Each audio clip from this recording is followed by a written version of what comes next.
ठीक है, अब हम चलते हैं क्वेश्चन नंबर 42 के पास। देखो बेटा क्वेश्चन नंबर 42 क्या है, 27 ड्रॉप है। इस क्वेश्चन में दो कहानियाँ हैं। सबसे पहली कहानी ये है, 27 ड्रॉप है, तो मान लो जैसे छोटे छोटे 27 ड्रॉप हैं, उनसे एक बड़ा ड्रॉप बना है। तो छोटे ड्रॉप का रेडियस आर है, बड़े ड्रॉप का रेडियस कैपिटल आर है। तो पहले तो रेडियस निकालने पड़ेंगे। तो 27 छोटे ड्रॉप हैं 4/3 पाई आर क्यूब, उनसे बना है एक बड़ा ड्रॉप 4/3 पाई आर क्यूब। ये कट गया, ये कट गया, तो 3r is equal to capital R. Radius का रिलेशन बन चुका है। अब पोटेंशियल का रिलेशन, वो कह रहा है कि जो छोटा ड्रॉप है उसका पोटेंशियल है 220 वोल्ट। तो बड़े वाले का कितना होगा, तो बड़े वाले के लिए फॉर्मूला चलेगा बेटा, के क्यू रखेंगे 27 अपॉन में आर। तो जब यहाँ के क्यू बाय आर रखा होगा तो ये 220 आ रहा था। अब ये आ रहा है 27 के क्यू, और छोटा आर कितना है 3r। तो ये वैल्यू भी कितनी आएगी, तो ये वैल्यू भी आएगी 220। तो 220 को 9 से मल्टीप्लाई कर देंगे, 9 2 जा 18 का 8, carry 1 19, 1980, fourth option.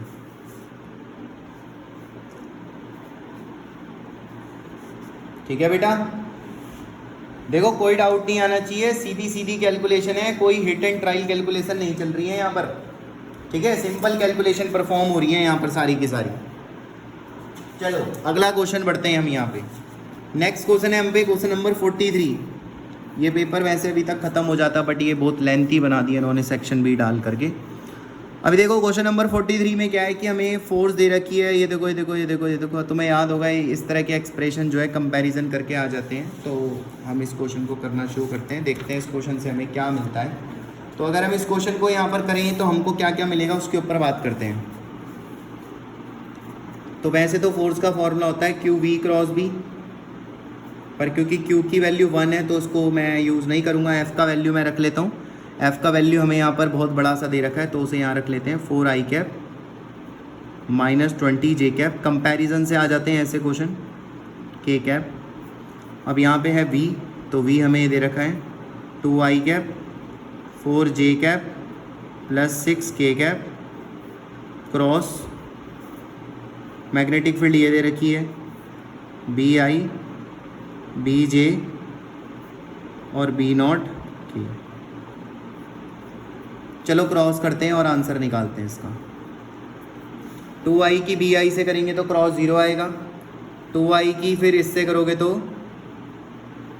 i cross j k आ जाएगा। 2i की इससे करोगे तो i cross k minus j हो जाएगा। यह आ गया हम पे क्रॉस। ठीक है, चलो नेक्स्ट आगे। इसकी j क्रॉस i करेंगे तो माइनस k आ जाएगा। j की j से करेंगे तो 0, j क्रॉस k करेंगे तो i आ जाएगा। चलो दोबारा से, k क्रॉस i करेंगे तो j आ जाएगा। k क्रॉस j करेंगे तो माइनस i आ जाएगा। k की k से करेंगे तो 0। अब k वाले ढूंढो पहले तो, ये k ये रहा और एक k ये रहा। तो ये हो गया 2b माइनस 4b और ये हो गया k। अब j वाले ढूंढो, j वाले कहाँ हैं, एक ये रहा और एक ये रहा। तो ये कितना हो जाएगा, minus 2b not plus 6b j cap. ठीक है, चलो अब i वाले ढूंढते हैं। i वाले ये रहे 4b नॉट माइनस 6b और ये हो गया i कैप। बेटा बताओ यहाँ तक लिखने में कोई प्रॉब्लम आई हो? ठीक है, अब कंपैरिजन करो। ये k है और इधर k का वैल्यू 12 है, तो 12 बराबर ये गया तो माइनस 2b माइनस 6, b का वैल्यू माइनस 6 आ रहा है। तो इस क्वेश्चन में b का वैल्यू माइनस, इस क्वेश्चन में b का वैल्यू माइनस 6 होगा, इस b का भी वैल्यू माइनस 6 होगा और ऐसा सिर्फ सेकंड ऑप्शन होगा। क्योंकि बाकी और दूसरा कोई -6 का नहीं है। समझ गए क्या करा? कंपैरिजन करके आ जाता है ऐसा क्वेश्चन। ठीक है, चलो नेक्स्ट क्वेश्चन करते हैं।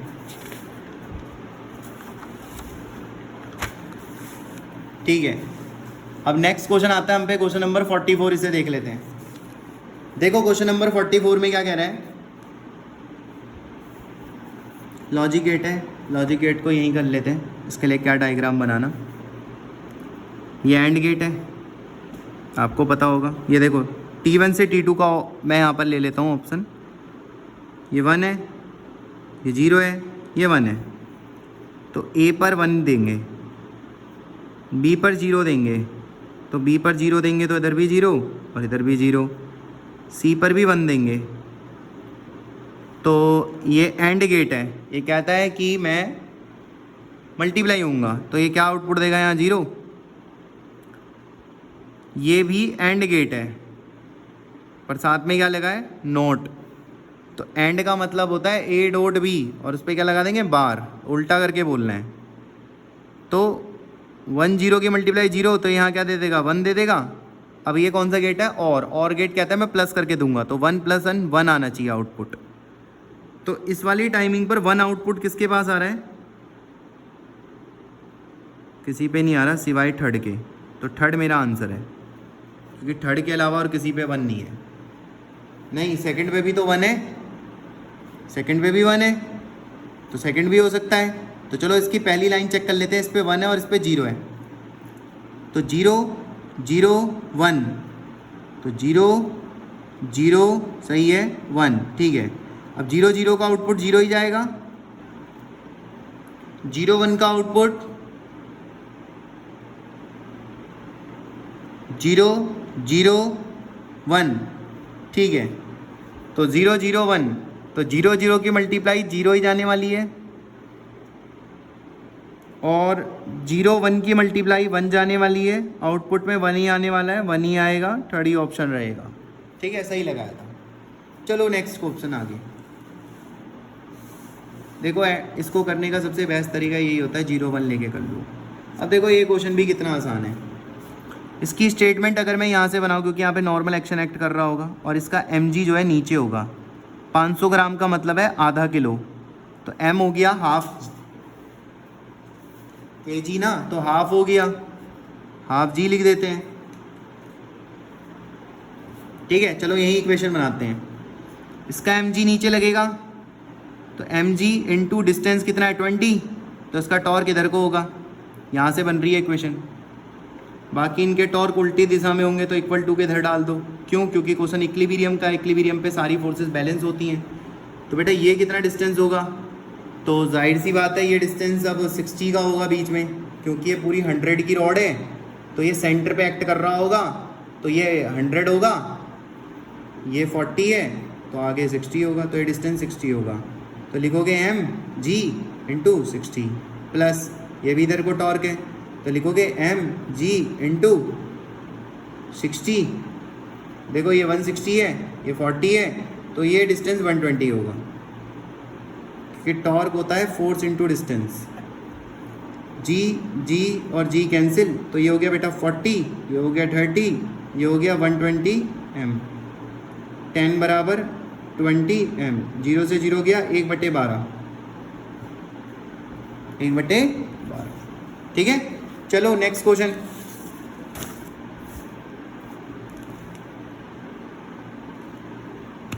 क्वेश्चन नंबर 46 देखते हैं, आ जाओ। क्वेश्चन नंबर 46 में क्या कह रहा है, लेंथ है 12a, इक्विलेटरल ट्राइंगल बनाओगे। एक इक्विलेटरल ट्राइंगल पे 3 साइडें होती हैं, तो 12a में से a 3a ही तो यूज हुई, ये तो 12a है। 4a अभी भी 4 बार ऐसे और ट्राइंगल बन सकते हैं, यानी कि नंबर ऑफ टर्न्स आप 4 ले सकते हो, क्योंकि अभी मैं 3a का यूज़ करके एक फिगर बना रहा हूँ, तो उसके ऊपर अभी 4 बार और ट्राइंगल बन सकते हैं। करंट आई रहेगा, एरिया कितना होता है, तो राइट इसका एरिया आपको पता ही है, ये a साइड स्क्वायर चलता है, ये चलता है ना। तो मैग्नेटिक मूवमेंट कितना होगा, तो मैग्नेटिक मूवमेंट का फॉर्मूला होगा number of turns into current into area. तो नंबर ऑफ टर्न्स 4 होंगे, करंट आई होगा, एरिया होगा √3/4a²। बेटा 4 से 4 कट गया, √3i a²। फर्स्ट ऑप्शन है। स्क्वायर का भी करके दिखा दें, ये लो स्क्वायर का भी कर देते हैं। अब स्क्वायर की साइड ए है तो 4 साइडें 4a होंगी, लेकिन 12a है, तो इसका मतलब एक स्क्वायर 4a ले रहा है, तो 3 स्क्वायर बन जाएंगे, तो नंबर ऑफ टर्न्स 3 हो जाएगा और एरिया हो जाएगा साइड स्क्वायर। तो मैग्नेटिक मोमेंट हो जाएगा NIA, वही ऑप्शन है। ठीक है, चलो नेक्स्ट क्वेश्चन। अब आता है क्वेश्चन नंबर 47। क्वेश्चन नंबर 47 को अगर आप ध्यान से देखोगे तो क्वेश्चन नंबर 47 में आपको याद होगा 11th क्लास में पढ़ते थे बाहर वाला 12th में पढ़ते थे, 12th में म्यूचुअल इंडक्टेंस। बाहर करंट आई है, मान लो करंट बाहर ही लेना आई है आपको, R1 R2 में R1 बड़ा है। ठीक है, अब आगे अगर करंट आई है तो मैग्नेटिक फील्ड का क्या फॉर्मूला होगा, म्यू नॉट आई अपॉन में 2R। लेकिन फ्लक्स का फॉर्मूला कितना होगा, फ्लक्स का फॉर्मूला होगा B इंटू ए तो आपको पता ही है R2 का स्क्वायर चलेगा, तो B R के इन्वर्सली है तो यहाँ 1/R1 चलेगा, और B R के डायरेक्टली है R2 चलेगा। चलो पूरा प्रॉपर करके दिखाते हैं। B की वैल्यू ऊपर से लिखाओ, mu not I 2R1 pi R2 का स्क्वायर। अब आपको याद है फाई इजिकल टू MI होता है, तो I और फाई को छोड़ दो, फाई और I को छोड़ दो। अब ये जो तुम्हें दिख रहा है ये M है, जो कि आ रहा है म्यू नॉट आई R2 का स्क्वायर अपॉन में 2R1, R2 स्क्वायर अपॉन में R1, R2 स्क्वायर अपॉन में R1, ये आंसर होगा। बेटा बाहर इसलिए करंट लेंगे क्योंकि जो म्यूचुअल इंडक्टेंस है उसमें जो फ्लक्स फील्ड होगी वो बाहर वाला बनाएगा, तभी तो अंदर वाले से फ्लक्स काउंट होगा पूरा। ठीक है, ओके, चलो नेक्स्ट क्वेश्चन है क्वेश्चन नंबर 48। आइए क्वेश्चन नंबर 48 के ऊपर बात करते हैं। क्वेश्चन नंबर 48 में कह रहा है एक रिंग है जिसका मास m है, रेडियस r है। ठीक है, एक रिंग है जिसका मास m है और रेडियस r है। तो रिंग का आपको मोमेंट ऑफ इनर्शिया पता होगा, रिंग का मोमेंट ऑफ इनर्शिया होता है mr²। ठीक है, इसमें से 90, देखो रिंग पूरी थी, इसमें से 90 डिग्री काट दिया, इतना हटा दिया, तो जाहिर सी बात है कि अब जो हिस्सा मेरे पे रह गया इसका मास होगा 3/4m, क्योंकि पहले पूरा m था ना, तो m/4 तो आपने हटा दिया आधा, तो 3m/4 बचा। तो अब मोमेंट ऑफ इनर्शिया कितना हो जाएगा, 3/4 ऑफ mr², क्योंकि अब मास ये हो गया। और ये क्या कह रहा है, k का वैल्यू, तो k आपको पता है ना, I को ही mk² लिखते हैं।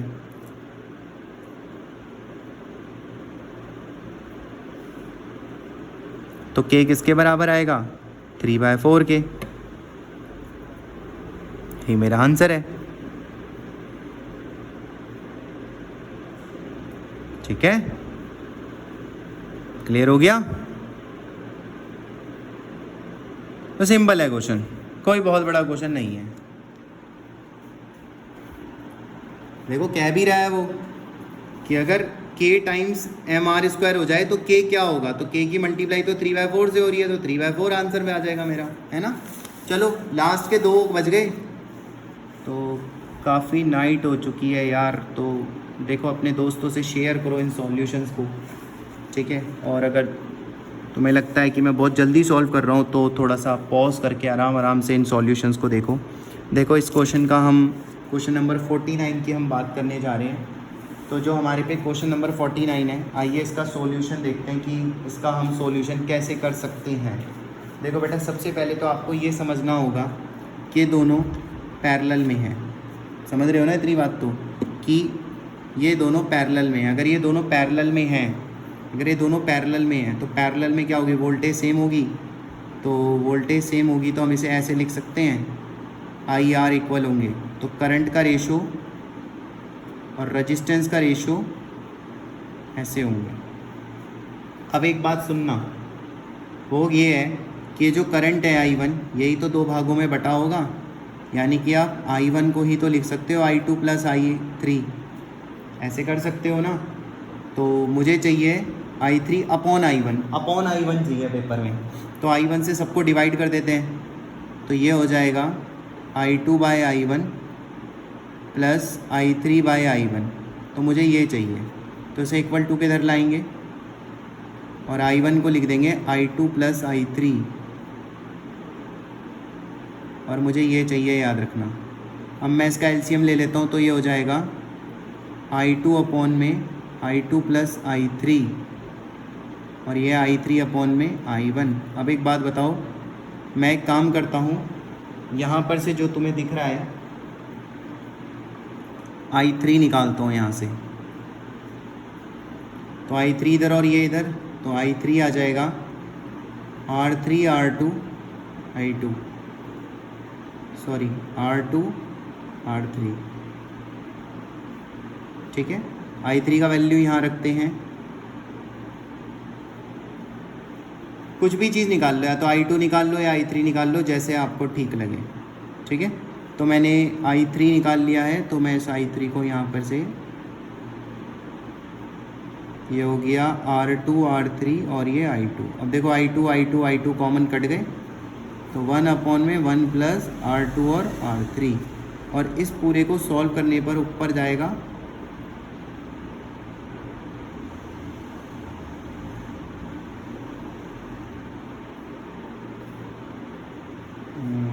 एक मिनट, हमें यहाँ पर पता है जो ऑप्शन के हिसाब से सेटअप देना है ना, तो हमें यहाँ पर निकाल लेना चाहिए था I2। तो अगर मैं I2 निकालूंगा तो वो हो जाएगा R3 R2 और I2 आ गया, I2 रखते हैं यहाँ, तो R3 by R2 I3, R3 by R2 I3 plus I3 common लेके ऊपर से काट देंगे,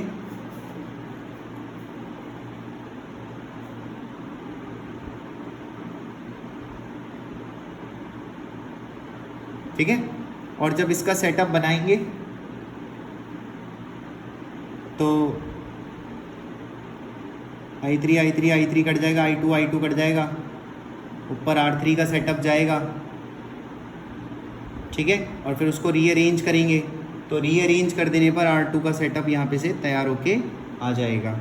तो जो ये वाला जाएगा, क्योंकि R2 और R3 में रहेंगे ना हमारी सारी ऑप्शन, तो ये वाला ऑप्शन हम पे सेटअप होके आ जाएगा, ठीक है। तो बस रीअरेंज करना है, और इसमें ज़्यादा कुछ इतना खास तो नहीं है, बस रीअरेंजमेंट है यहाँ पर I2 प्लस I3, ठीक है। तो इसका ऑप्शन जो जाएगा वो सेकंड ऑप्शन चला जाएगा, ठीक है ना। चलो लास्ट क्वेश्चन है, इसको भी देख ही लेते हैं। ये हो सकता है कि कुछ बच्चों को काफ़ी हार्ड पड़ा हो ये वाला क्वेश्चन, जो लास्ट क्वेश्चन है हमारा, ठीक है। क्योंकि ये वाला जो होता है ना ऑप्शन, ये वाला पार्ट हर कोई बच्चा नहीं पढ़ता है इसको, तो इसे हम डिस्कस कर लेते हैं कि ये वाला पार्ट कैसे होना है हमारा। क्वेश्चन नंबर 50 को अगर हम देखें, LCR सीरीज़ है सर्किट में, एंगुलर फ्रीक्वेंसी, रेजोनेंस फ्रीक्वेंसी। आपको याद होगा रेजोनेंस फ्रीक्वेंसी का एक फॉर्मूला ये होता है omega naught plus minus R upon में 2L, और ओमेगा नॉट का फॉर्मूला होता है 1/√में LC, ये निकालना पड़ेगा हमें इसमें, ठीक है। तो आपको याद होगा ये ओमेगा 1 और ओमेगा 2 दो फ्रीक्वेंसियों का होता है ये हमारे पे फॉर्मूला, ओमेगा 1 ओमेगा 2 के बीच में आता था ना हमारे पास, तो ओमेगा 1 ओमेगा 2 निकालना है इसमें, हाफ पावर पे निकालना है ना ओमेगा 1 ओमेगा 2। तो पहले L का वैल्यू रखते हैं यहाँ पर, L का वैल्यू यहाँ पर 5 दे रखा है, और C का वैल्यू हमें यहाँ पर 80 दे रखा है। इस वैल्यू को रखने से 5 आ जाएगा, और उसके साथ 0 भी आएगा। कैसे आएगा देखो, 5 8 जा 40, तो बाहर 2 आ जाएगा, 1/2 0.5 हो जाएगा, और 10 की और -6 है तो बाहर 3 हो जाएगा, ऊपर जा करके 50 बना देगा पूरा पूरा। Calculation clear. ओमेगा नॉट आ गया, ओमेगा नॉट कितना आ रहा है 50 प्लस माइनस, अब R अपॉन में 2L, R कितना लेना है यहाँ से देखो 40 को 2 से डिवाइड कर दो 20, अब L कितना है 5, 20/5 4, तो एक बार 50 माइनस 4 54, 50 माइनस 4 46, दो बन गए ना, एक बार प्लस एक बार माइनस, तो ओमेगा 1 ओमेगा 2 दोनों आ गए। तो ये वाला ऑप्शन देखो कहाँ है, ये 46 और 54 का, ठीक है। तो बेटा ये हो गए हमारे पूरे 50 के 50 क्वेश्चन, आपके सामने सारे क्वेश्चन सॉल्व करें हैं। इन्हें अपने दोस्तों से शेयर करो यार, बहुत मेहनत करनी पड़ती है। अब देखो कितनी रात हो गई है, फिर भी मैं तुम लोगों के लिए इतनी मेहनत कर रहा हूँ, तो अपने दोस्तों से इन वीडियोज़ को शेयर करो।